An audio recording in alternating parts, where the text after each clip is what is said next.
and welcome to this new video. It's been some time since I've uploaded something on here, but that's because I had to study for my exams and I'm also a bit sick, as you can hear, but it's really just my voice and my throat hurts a little. But other than that, I am fit, I think, but I still have to do a lot for university. So I thought I could do a little reading vlog of me reading books and like other things. I really have to start working on 2 term papers, and one of them is about Barbie, the movie that came out last year. No, the year before. Wait, can you believe that Barbie or Barbenheimer Summer was in 2023? This just ruined my day. I also want to do a little January wrap up, but I'm gonna keep it short because nobody wants to hear me talk with this voice. Okay, I'm gonna do the wrap up first because I read freaking 8 books and had 2 5-star reads.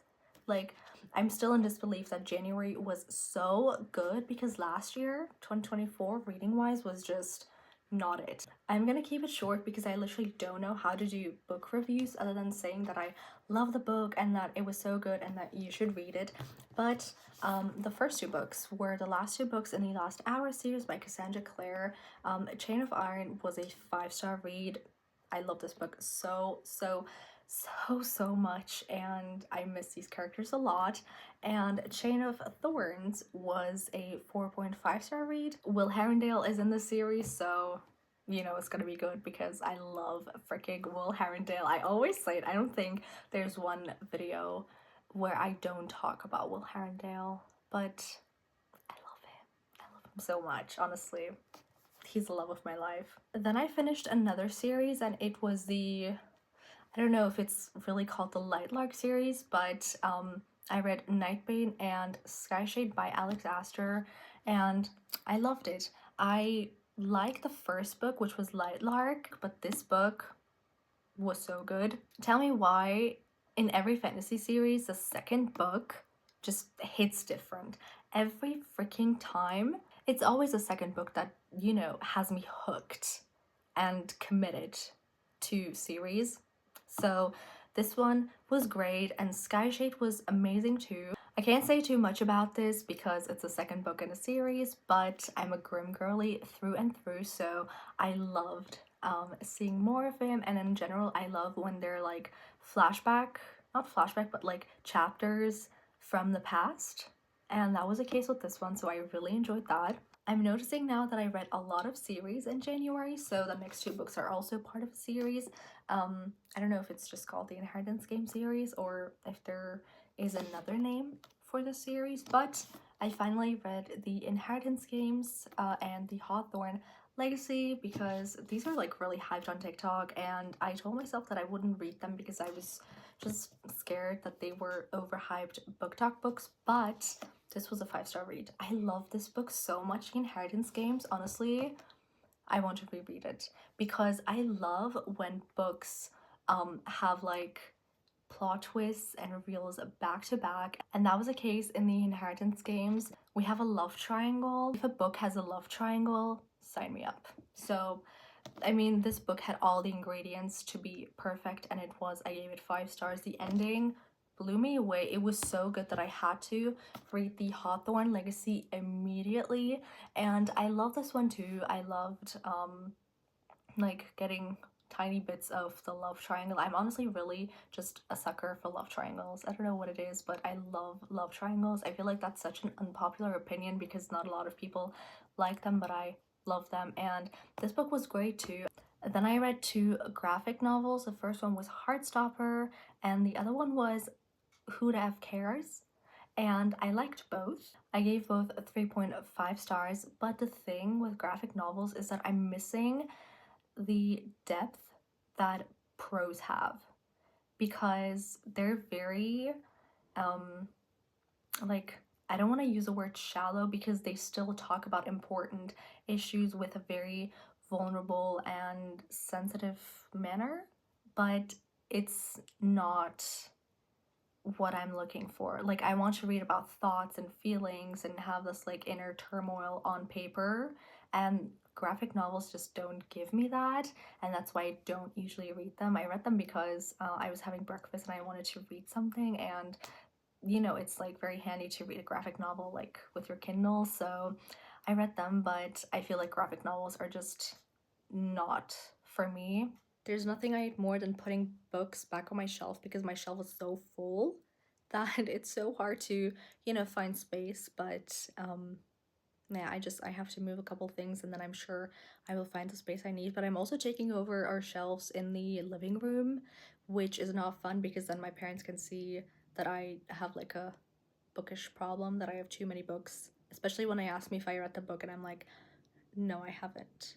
And then they're like, why do you keep buying books then if you have books that you haven't read yet? Today is Sunday and I haven't read a single page because I started watching Love Island and I am obsessed. I can't stop watching it because I love these kind of reality TV dating shows. But I'm actually reading, for uni, I'm reading Jane Eyre, which is a very popular classic, and I haven't read that much. I'm like on page 100, but it's definitely very slow for my taste. I could listen to the audiobook, but I feel like, you know, the books that I have to read for uni, I need to read them physically to understand everything.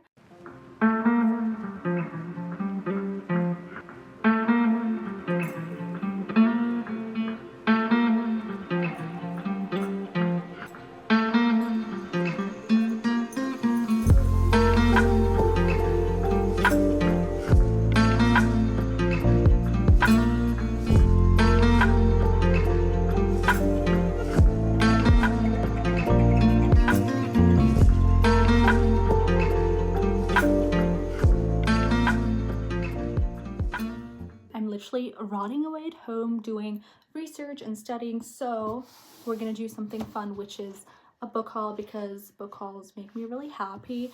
And I think I got some pretty interesting books, and one of them I got today, and it's publisher mail. This is the second time that I got publisher mail, which is very exciting, and it's the German translation of My Roommate is a Vampire by Jenna Levine. It's about the two roommates, Cassie and Frederick. I love that his last name is Fitzwilliam because that's Mr. Darcy's first name, and I love Mr. Darcy, so I don't know why I'm saying that. And Cassie just moved in and she's starting to realize that there's something odd about her roommate. He is, you know, he sleeps all day, he's up all night, and then she finds out that he is a vampire, hence the title, My Roommate is a Vampire. And I feel like this is going to be such a fun rom-com. I can't wait to read this. The next books are for uni because I'm doing a reading module for my English degree, and we have to read a bunch of 20th century classics for next term. And I found this box set with 4 20th century classics, so I got it.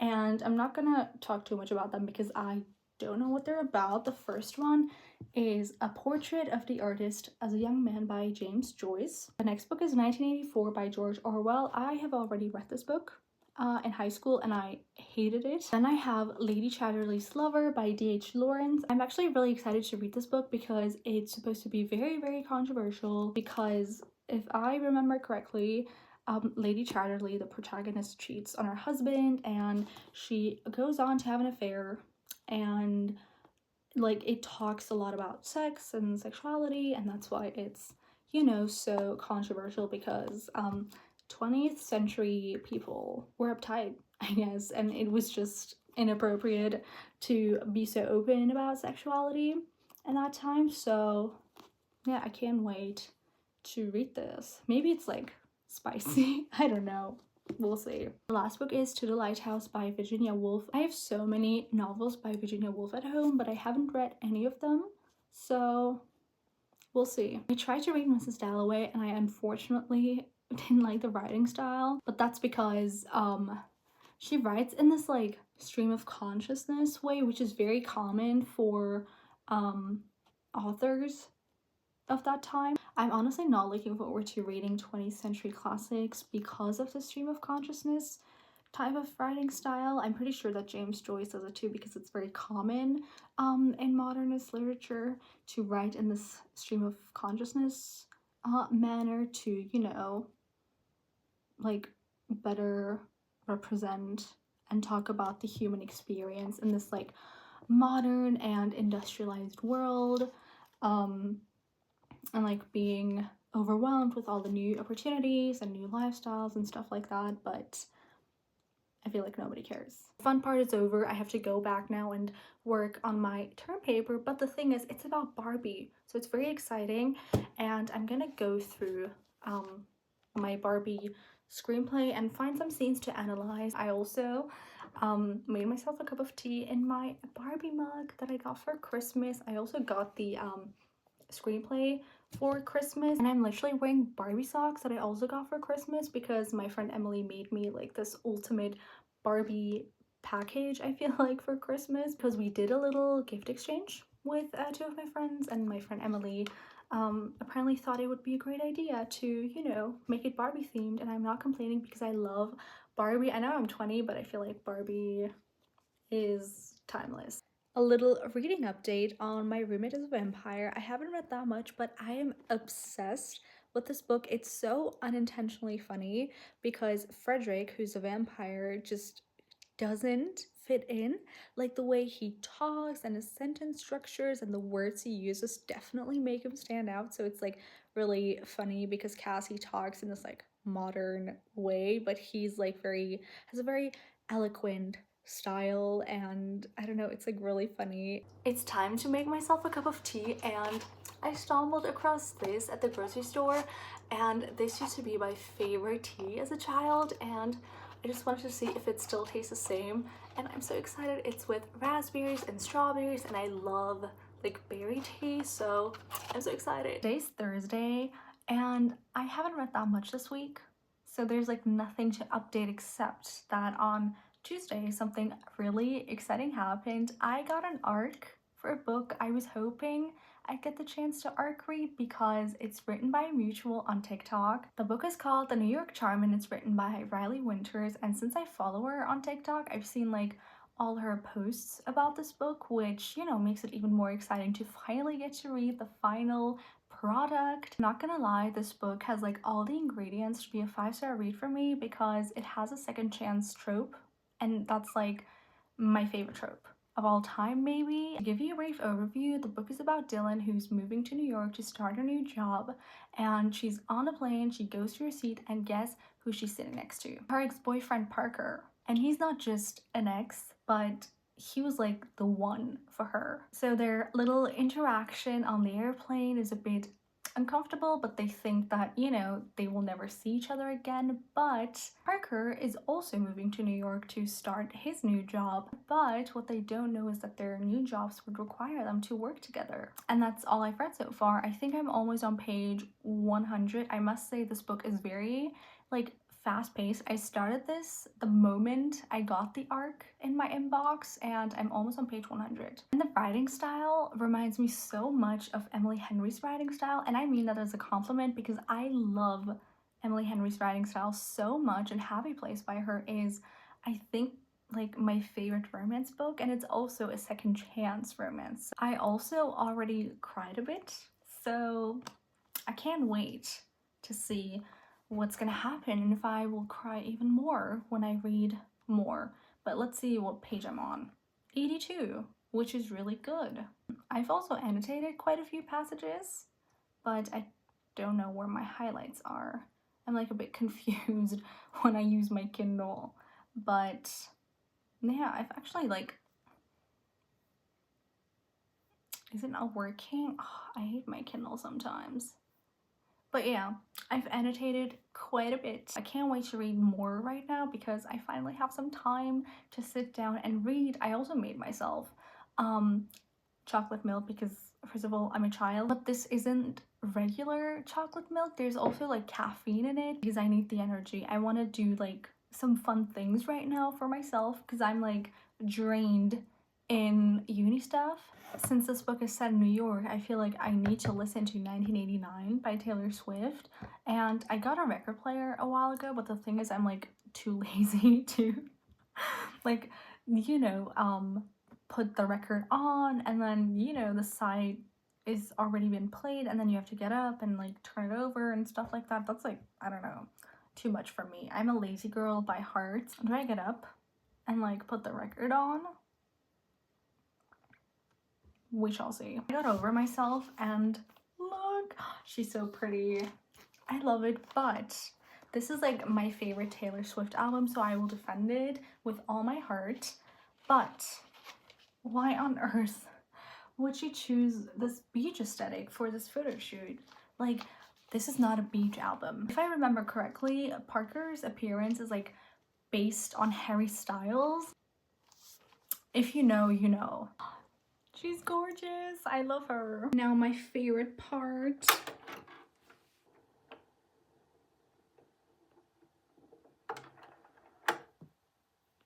Today is Friday and I finished my last class for the semester. I am so happy. I had lunch. I'm gonna get myself a fun drink and then I'm gonna continue reading my book. I am so happy and so peaceful right now. It's Friday and this is my kind of clubbing. Just being in bed and reading on my Kindle. Like, I really love this thing and I'm so happy that I have it. And ever since I've been reading more on my Kindle, I just don't feel like, you know, reading a book physically because it's so uncomfortable. I'm not the biggest fan of energy drinks, but I do need the energy right now because I feel like I'm gonna fall asleep. And that's because I haven't been sleeping well.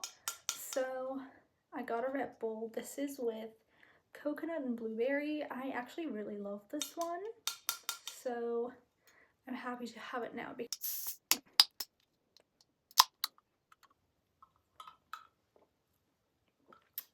Today's the last day of February and I did manage to read one book this month and the book was a banger, so I'm not even sad that I didn't read that much this month.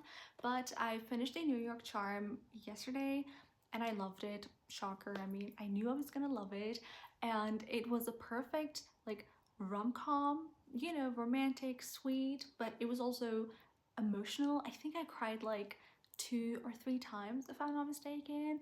And if a book makes me cry, it's automatically a good book. Like, if I cry to a book, that book can't be bad, in my opinion, because crying is like such an important factor, I think, for me. It means that I connect with the story and the characters and I care. Something I really liked about this book is that while it's a rom-com, it also talks about some, you know, more serious issues like mental health or grief, and I love that because I can't just read a pure romance book. I always need the characters to go through something outside of their relationship, if that makes sense. So I really liked that it was a case with this book, but it's also very beautiful rom-com and it's fun, it's lighthearted while also having emotional depth, which is like super important to me. While I was reading this, I got major The Devil Wears Prada, When Harry Met Sally, and The Proposal vibes, and those are some of my all-time favorite rom-coms. And it's also set in New York, and New York is a place that I desperately want to visit. And so, you know, reading about how the characters go grab a coffee or take a walk or, you know, eat a bagel just, you know, means like so much to me. It's like something so basic, and in any other book I wouldn't care about the characters having coffee, but the setting like really changes that for me because I would love to grab a coffee in New York. Like, that's such a vibe. And I love the characters so much too, especially Dylan. Like, that's my best friend. Like, I care so much about her that I can't sit here and say that I'm absolutely in love with Parker because I feel like I would break like girl code or bestie code or whatever you call it. But there's another male character and oh my god, I love him. He reminds me so much of what's his name from How I Met Your Mother? The guy, Barney? Is that his name? Barney? He's like a himbo. You know, like Joey Tribbiani, but you know, he actually has a job. When I read romance books, I like to, you know, pay attention to or reflect on if the couple will stay together after the book ends, because sometimes you read these romance books and the characters get together, but I'm like, they will not last. Like, this is not forever because there's no way this is gonna work out between them, but in this book, I know it will work out. You know, Dylan and Parker, they will get married and they will have babies, and I love it. I love a good "it's always been you" moment in movies or books, and there's one in here, so I kind of want to read it out loud because, oh my god, I was crying when I read it. I was like, ah! I loved it. I spent so many years telling myself that I didn't want to get into another relationship because I was afraid of getting hurt again. And while that was true to some extent, I was more worried about finding someone else who would compare to you. It's you, it's always been you. And I'm like crying. That moment was just so good. And also the spice, like there are a couple steamy scenes, and while spice makes me usually kind of uncomfortable, I really enjoyed it in this one. I feel like the spicy scenes were needed in those moments, and they were like not cringe or awkward. Since this is the only book I read in February, I guess this also marks my February wrap up. It's almost March, which also means that it's gonna be my birthday soon. It's actually on Wednesday, so today is Friday, and on Wednesday I'm turning 21. Yay.